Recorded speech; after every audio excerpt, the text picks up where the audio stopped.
Hey friends, I hope everyone is doing well. I've got a green shirt on today because it's St. Patrick's Day in the US. It's the American day where everyone decides they're part Irish and just goes and drinks their face off, which hopefully people are having fun and being responsible. But me being me, I'm staying home and making a YouTube video, and then I'm gonna go watch the sunset, but I've got my green on to represent, so yay Irish.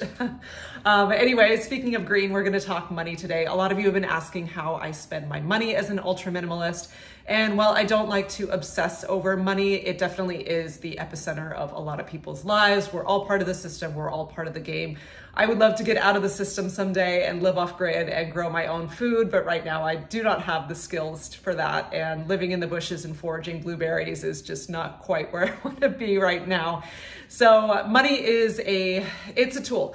I don't think it's the root of all evil, but I don't obsess over garnering more and more and more. It's a tool to do things that I want to do in society as long as I am part of society. And while I certainly could not have done a lot in my 20s when I didn't know how to use money properly because I was just so addicted to consumption. I was living paycheck to paycheck or sometimes outside of my means and always kind of stressed about it and just kind of waiting for the next dollar to come in to feel like I had my head above water. I don't live like that anymore. And well, again, as I've said before, I'm not obsessed with becoming a millionaire or anything of that such. I am open to more money coming into my life through my work, but it's more about having quality of experiences and having the pressure cooker relieved of day-to-day expenses, knowing that I have enough money for those things to be taken care of.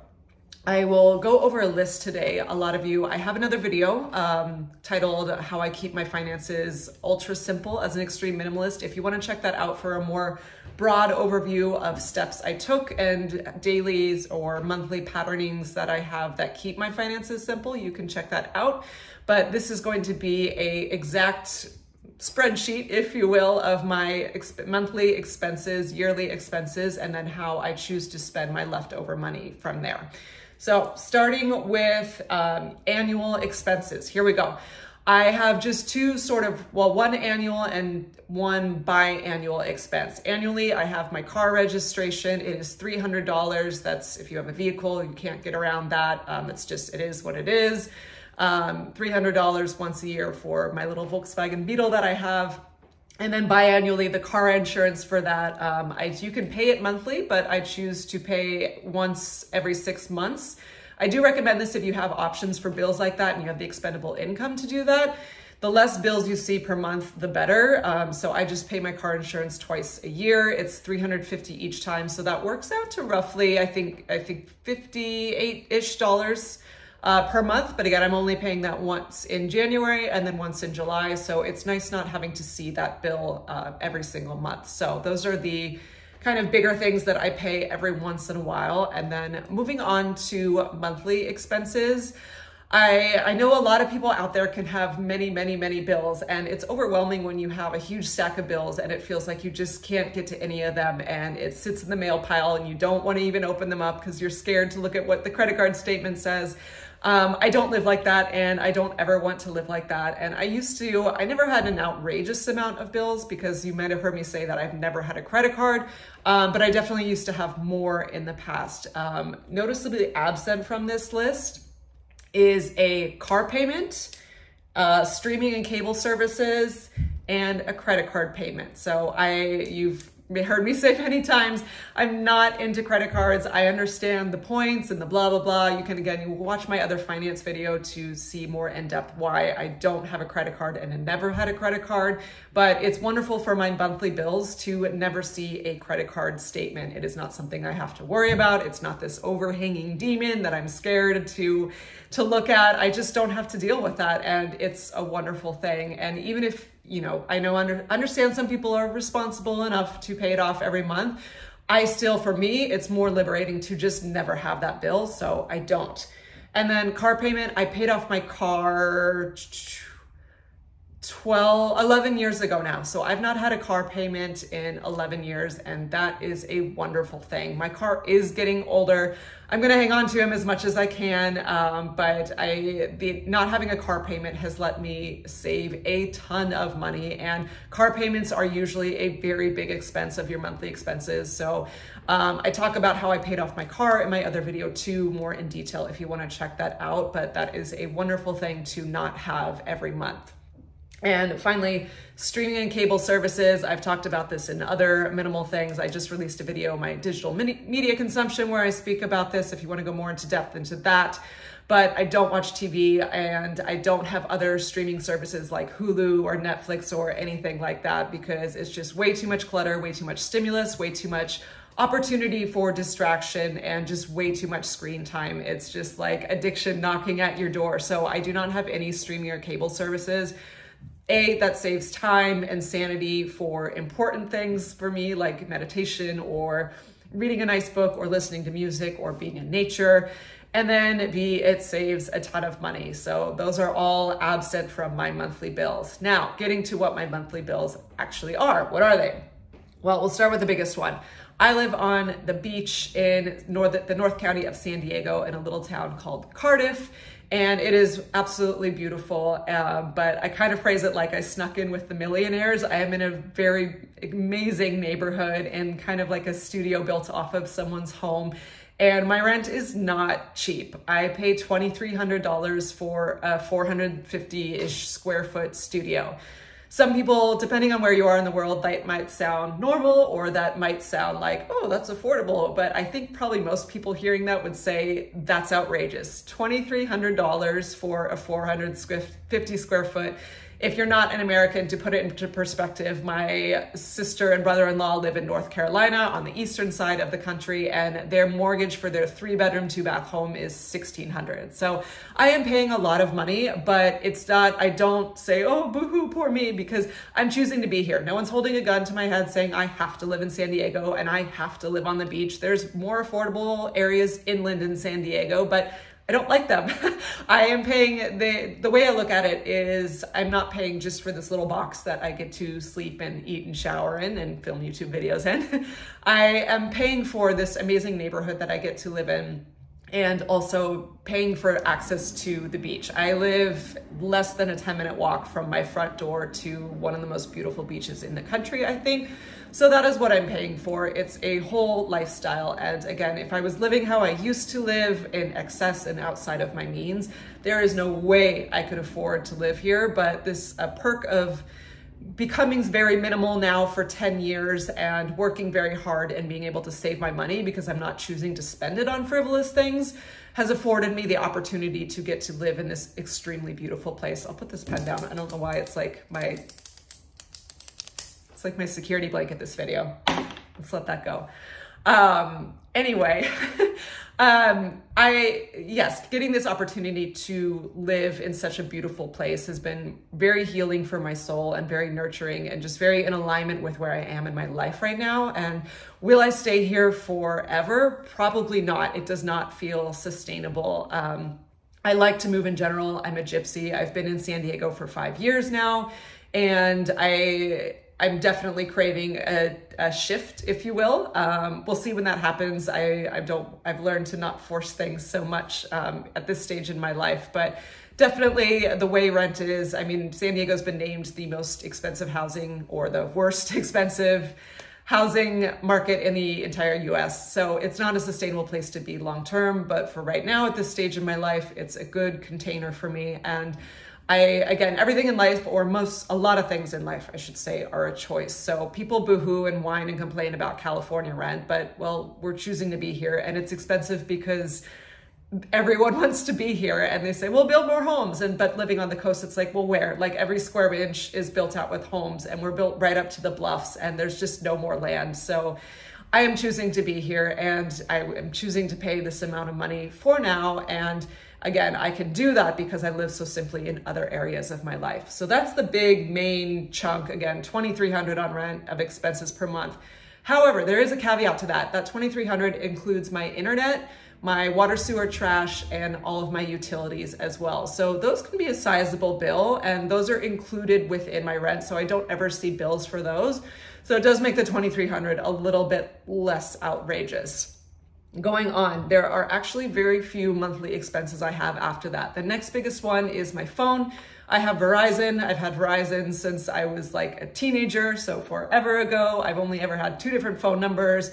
I am not the type of person that's constantly hunting for bargains and deals to, oh, well, which plan could save me more, which carrier, and flipping around. Like, I have no interest in spending my time on that. Let me know in the comments if you want to know a more in-depth videos about deals and coupons and bargains and saving, because I actually have a pretty different perspective on all of that.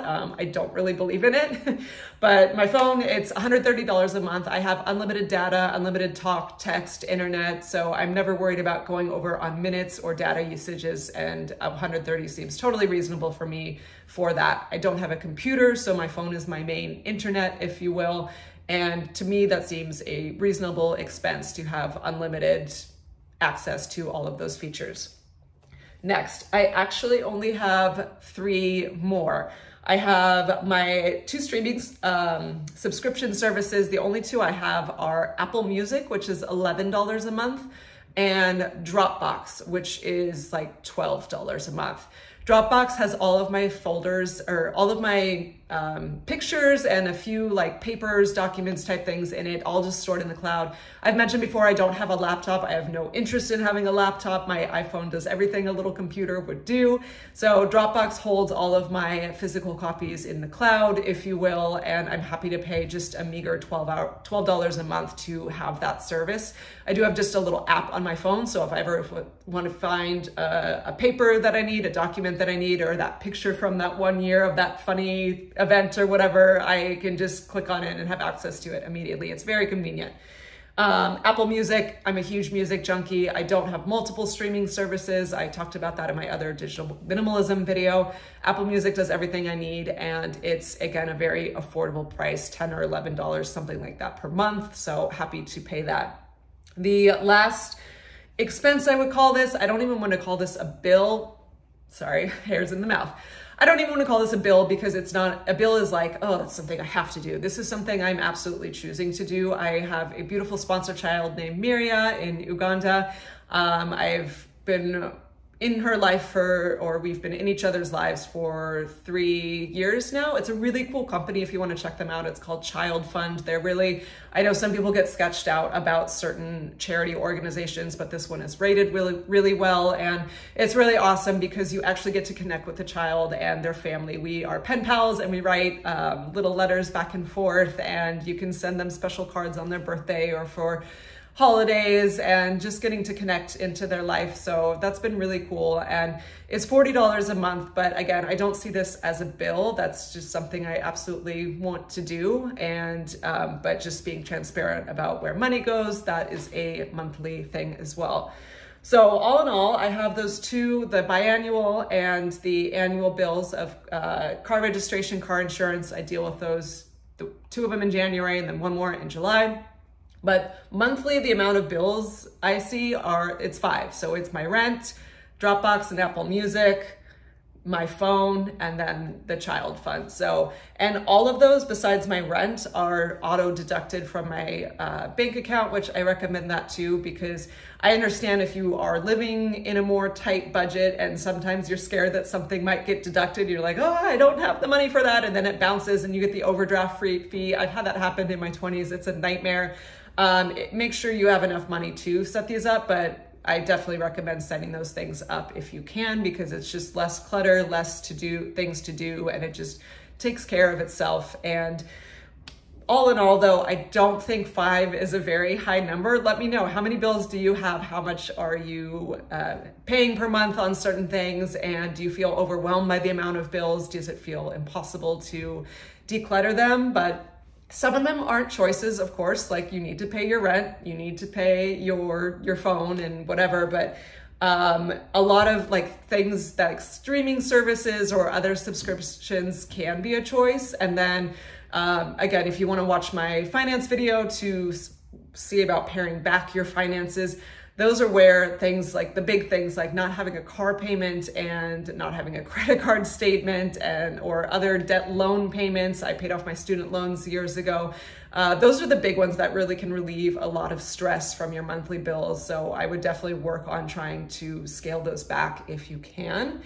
Beyond that, those are the exact numbers. And then my estimates are groceries / eating out I like to go out to like Thai or Indian food once in a while. I guessed it's around 500. The reason I don't have an exact number for you is because I actually don't budget. Let me repeat that. A lot of people think minimalism, extreme minimalism, I'm going to have exact budget. I can spend this much on this and this much on that. And I absolutely do not do that. I have those other exact numbers for you because those are physical bills that I get. But as far as what I spend on groceries and gas, eating out, I don't budget that stuff because for me, it's kind of the similar principle of why I don't count calories or count macros. Like, A, I don't want to spend my life and time doing that. That just sounds so boring. And B, it's more the principle of because I'm only spending money on the essentials anyway, I can't cut essentials out of my life, right? I'm not going to like not buy food because, oh, well, I got to scale back on my budget. If I do want to feel a little bit more frugal, I'll maybe eat out less, but I'm not going to not buy groceries just to like save money. Like I've got to eat, and I'm not going to not buy toilet paper or like my soap. Like I need that stuff. So I don't budget it. I just buy exactly what I need. So there's in the same way, I'm not counting calories or macros because I'm just eating healthy food, what the human body is designed to eat. And I'm not eating junky crap, so I don't have to worry about I've never really, if you do that stuff and it adds value to your life, like cool, but like for me, it just doesn't make sense because like you don't see like bears weighing out their salmon in nature or like tigers like counting their macros, like, ooh, did I meet? Like, I just don't want to live like that. Like, I just want to eat real food and feel good and not spend mental real estate freaking out about those numbers. So beyond those bills, I don't budget. I think I roughly spend $500 a month on food. And roughly, because my car is older, this is the trade-off of not having a car payment. Mechanical repairs or electrical repairs, they show up. I think at this stage, because he is so old, it's about, and yes, he's a he, his name is Herbie. He has 204,000 miles-ish on him. So I think I spend roughly 1,000, sometimes 1,500 a year on repairs because major things happen. And that may seem like a lot. And I've had people like, well, why don't you just put that on a down payment? Like, yes, I could put that 1,500 that I just spent on a repair on a down payment, but that would mean I'd also have a $20,000 loan coming up too and have monthly payments on that. And I don't want to do that. And then beyond that, it's also putting a perfectly good, after the repair, it's a perfectly good running car into the dumpster, and that doesn't just disappear. That's going into a landfill somewhere. So I don't want to do that. The repairs are it's a trade-off. There's always opportunity costs with things, but right now that amount for repairs is reasonable. And that's, again, it's a guesstimate because I don't know when something's going to go wrong. I'm just kind of going off of what's going on the past like 5-ish years with the car. But hopefully if it starts to get to a point where I'm spending way more than that a year, then I'll phase out the car. But right now it's manageable. And beyond that, that's all of the expenses. So I added them up. It equates to roughly $3,300 a month. And being transparent about my income, I was up until last year working 2 jobs and was making about $70 per year. So that leaves money left over. Now I'm just working 1 job, although I guess you could call this, I'm a content creator now, so maybe that's 2 jobs. I don't know. Calling this a job feels weird, but I guess I have some income coming in from this, but it's a lot less. I'm new to it, so we'll see where it goes. But that does leave a lot of leftover money, especially my rent is very expensive now. It used to not be expensive. The housing market in San Diego is outrageous. It went from, when I first moved here, I was paying $1,500 for a studio. Now I'm paying $23,000. So that's a lot more. So especially in years past, that's where I got to build up my nest egg, is having all of that leftover money each month. I used to save about $1,500 to $2,000 every month living this way. Now it is less than that, but that's really, so getting to the final two areas where I spend my money as a minimalist, and the biggest ones are either travel or savings. So if I'm not, a lot of people like to, if they have money left over at the end of the month, treat themselves because they did well and buy new things.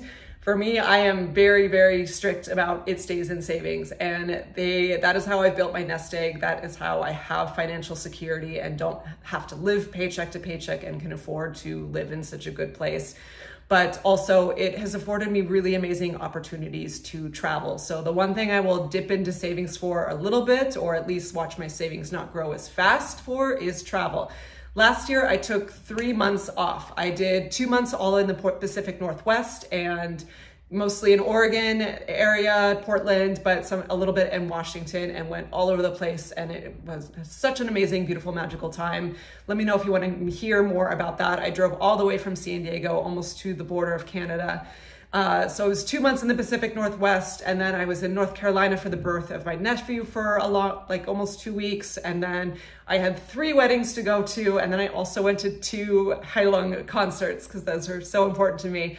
But so all in all totaled up, it was actually a little over 3 months of traveling. So all the expenses of travel, whether it was gas, hotels, or plane tickets, and wedding expenses, all of that type of stuff, concert tickets, and then the food out there, because you're always eating out while you're traveling, so it is more expensive.